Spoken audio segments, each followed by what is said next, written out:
everyone. Today I'm trying something a little bit different on cropping, and because sometimes I feel like I'm too close to you guys, so I'm trying to figure out a different angle. So if this looks different, it's because it is. Today I want to talk about having friends. What do you expect from your friends? Do you have different kind of expectations versus your family? What is your baseline for having friends, and whether you consider them a friend? I know for me, family, just because they're family doesn't mean that you have to associate with them, right? Family, in my opinion, family is just a title, so it doesn't give them the opportunity, not the opportunity, but it doesn't give them the right to speak to you any kind of way they want just because they're family. It doesn't give them a right to be toxic and keep you in the toxicity of it all. It's okay to step away from family if they are that way, because like I said, it's just a title. However, it does go both ways. You have to treat them nice so they can treat you nice. And if you've been treating them nice and they still treat you not nice, then you might want to reevaluate that particular relationship, because it is a relationship, even though it's your family member. But you might want to reevaluate that, because it can cause a lot of disturbance in your own personal family, whoever lives in your house, right? If you have that toxicity outside of your family, or that they live somewhere else, it might interrupt your household that you have behind closed doors, right? And so it's really important to think of, what's the trust level like? What's the respect level like? Does this person listen? Does this person talk to me just because they want something, or is it because they truly care? How am I doing? I haven't talked to them for a while. Do they reach out as equally as I reach out?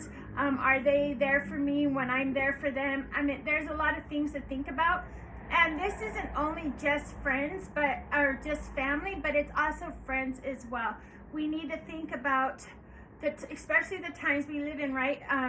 It's already stressful enough. We don't need to be tugged this way and tugged that way, because people are, just because they say they're your friend doesn't mean they're your friend, right?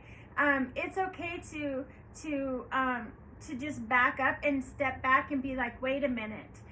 These are my boundaries, and it's okay to have boundaries. And a true friend will recognize, yeah, that's just their boundary. It's nothing personal, and that way you can they can see your boundary, and then hopefully they have their own boundaries as well.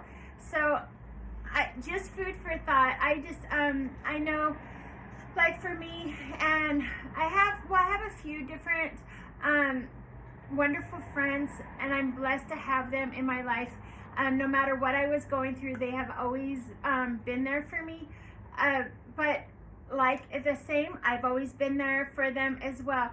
I'm not going to mention the names, but I have a dear friend, and every time that he went to jail, like, I always knew to like pick him up. He never had to call me. I just knew to look on the computer and to see what time he's released or whatever. I always knew to pick him up after jail. But on the other hand, when I had a lot of health problems, he was right there for me to help me to work, right? Because I paint houses. And so when I physically couldn't do it by myself, he would work like at nighttime with me to get my my work done. And so it was kind of a give and take. And just because he went to jail doesn't make him a bad person. I'm just saying. So don't just say, what? No.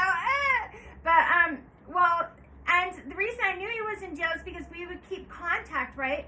And let's say 2 or 3 days went by, and I'm like, hey, I haven't heard from him. And I try to call him, and then his phone goes straight to voicemail. And then at which point I would like look on the computer, like, okay, is he in jail? Is he? And then I start trying to figure out where he's at, right? And so just food for thought. Just saying, it's a two-way street. How friends treat you, or do they surprise you every once in a while? Maybe they surprise you with a coffee. Maybe they surprise you just thinking about you and just swinging by and saying hello. Maybe they surprise you with an envelope, a card, or a little note in the mail. There's different ways how best friends or friends treat you, and they respect, not only do they respect your boundaries, but they respect your religious beliefs. They don't have to accept them, but they respect them, right? They don't, I'm just saying, they don't say, oh, you're this, and then see you later, you know what I mean? And they just root for you. If it's something positive in your life, they root for you. But also friends, or if it's a bad situation that you're in, true friends also have to have that hard talk, be able to have that hard talk with you, or vice versa. You have to have that hard talk with them. Like, look, this, from an outsider, I'm not exactly sure what's going on, but this doesn't look like these are healthy avenues that you're going down, or healthy behaviors or wise choices that you're making. So we have to have that talk with them. That way, I feel that when you do that, it also builds a bond, right? And it's a strong bond, because you're like, no matter what, I can count on that person to be like, kind of like put me in check or hold me accountable, right? Because sometimes if we don't have accountability, we can really go left field with things, right? So just saying. So that's very good as a friend as well. If you guys have ideas what a friend should be, please leave it in the comments. Please leave it in the comments. I want to know, because, and I also think, like, people that live far away, you guys can still be friends. Maybe you're not going out to coffee or to dinner or this or that, but you know, especially now with Zoom, we've learned to do a whole pandemic staying connected with family and friends through Zoom, phone calls, letter writing, all different types of things. So just because they live far away or even in a different state doesn't mean that you guys are not friends, right? So that's food for thought as well. I have some friends that they live across the United States. I even have a brother that lives out of the United States. And so just because they're distance apart doesn't mean that we can't still communicate, that we can't show that we care for each other, right? So, but when their stories or your stories aren't making sense to them, or their stories aren't making sense to you, and you know there's deceit right in there, it's best to address it head on and don't dance around it, if you will, and say, hey, what's really going on? I feel it's like this. Is this really the case? And root that lying out of the friendship or relationship, because it will destroy you in the long run. But if they are telling you the truth, right? Hashtag no judgment. You can't get mad at them because they tell you the truth. So sometimes people do that, get mad because the truth is being told. So from there on out, they start lying, right? Like, oh, I didn't want to make so-and-so mad, so I just said this. So, but in the long run, that's gonna bite you at the end, right? It's not a good avenue to take when it's building friendships. But I just wanted to come on today because it seems like the world we live in lately is just, I don't know, it's full of hate. There's not a lot of unity.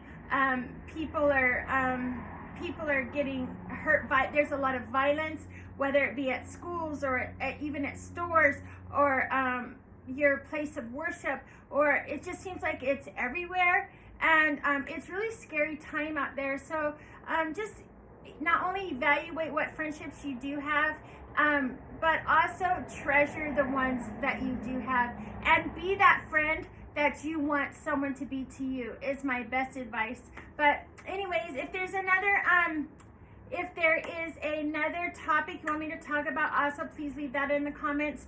I was thinking about, since you guys have stayed on this long, I was thinking about making a schedule for my YouTube, because I noticed that I've been doing almost, well, every day except maybe one day I didn't for a mental health day. But I was thinking about taking Sunday, Mondays off. Tell me if you think, please tell me, I know I asked a lot of you in this video, but if you could at least answer one of my questions, is Sunday, Monday the good days to take off from showing up on YouTube? What's your thoughts? So anyways, all right, I will see you on the next video.